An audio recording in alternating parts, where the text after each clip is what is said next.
Yo, what's up mga kasmegmas? Let's go! Ngayon,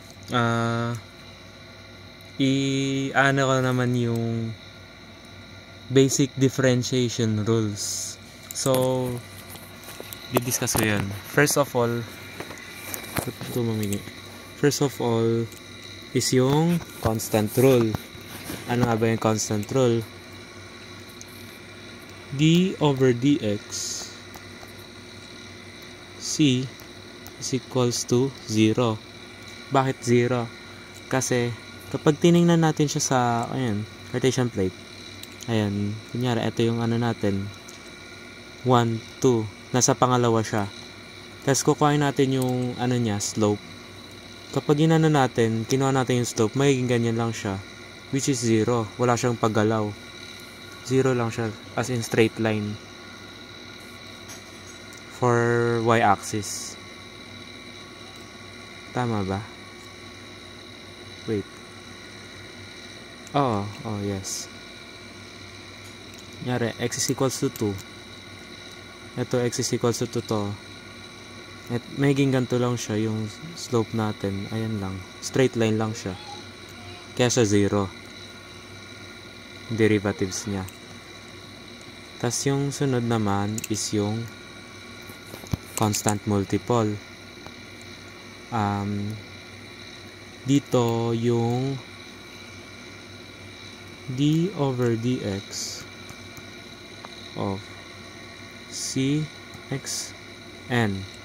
is equals to n cx raised to n minus 1.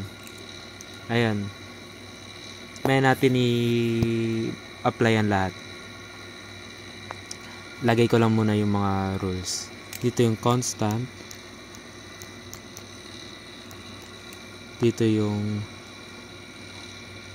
constant multiple.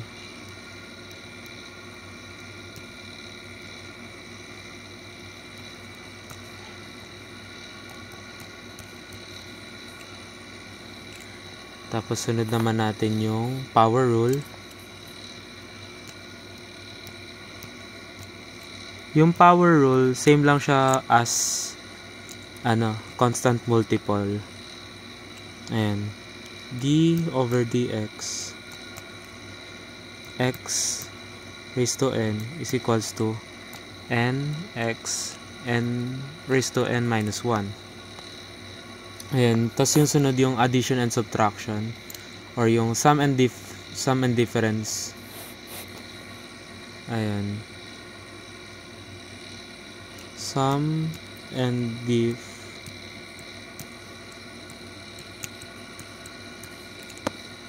or add or and sub. Ayun.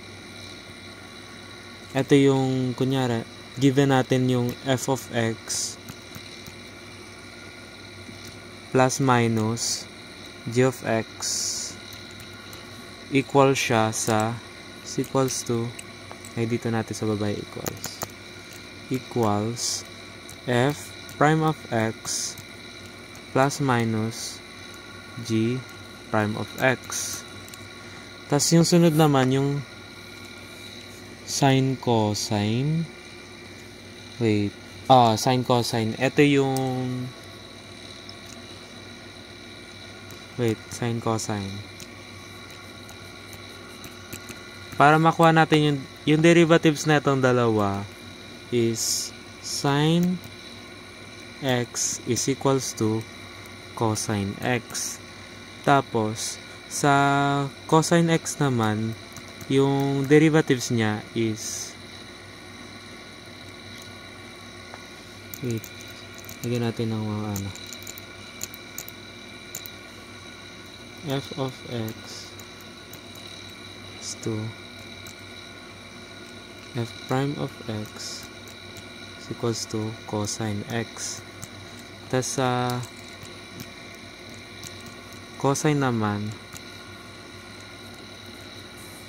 tas f prime of x is equals to negative sin x. Ayan. apply natin yan lahat. So, gawa lang tayo ng ano. Kunyari, given natin na sine, ay, masyadong maano. Sine squared 2x plus 3, ayan, minus cosine x squared. Ayan, try natin yan. Ito yung f of x natin.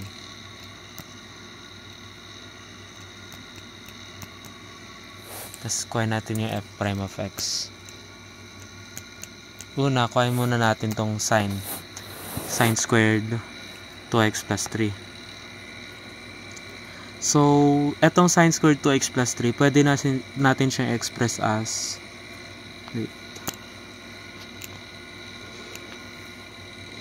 sine 2x plus 3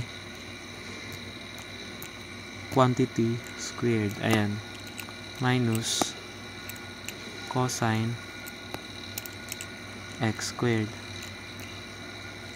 So, ayan, ano pwede natin gawin dito sa cosine x squared? I-ano natin siya, gagamitan natin siya ng ay, chain rule na to eh. Naka chain rule na to eh. Ibay natin.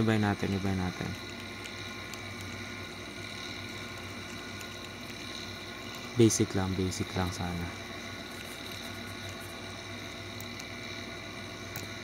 Try natin x squared plus sine x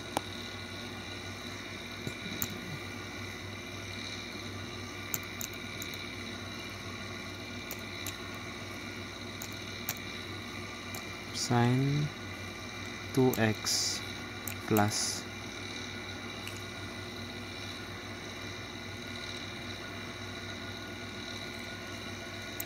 plus 5. Ayan. Nagdagan pa natin. Try natin dito. 3x cubed plus, ayan.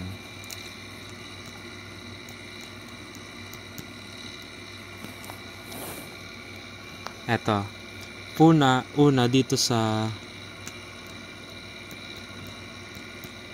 3x cube, pwede natin i-apply dyan yung tag dito, constant multiple rule, which is yung eto, cx raised to n, coefficient variable raised to n is equals to n coefficient x raised to n minus 1. Edi yung c natin dito 3, diba? Tapos yung variable natin is x, then yung exponent natin is 3. Edi 3 times 3x squared, kasi 3 minus 1 2. Edi maging 2 yung nandito, plus power rule x squared is just 2x, since nasa kabilang video pala yun, since eto yung natin, wait, mali, since n x n minus 1, n natin eto, tas eto yung x natin, so maging 2x nga lang talaga siya. Tas dito sa sine 2x, eto, plus cosine, wait lang, 2x times 2, times 2, edi maging na siya, 2 cosine 2x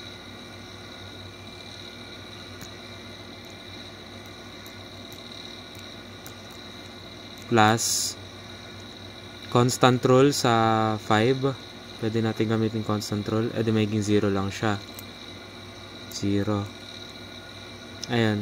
Expand pa natin. F prime of x is equals to 9x squared plus 2x plus 2 cosine 2x. Check ko kung tama.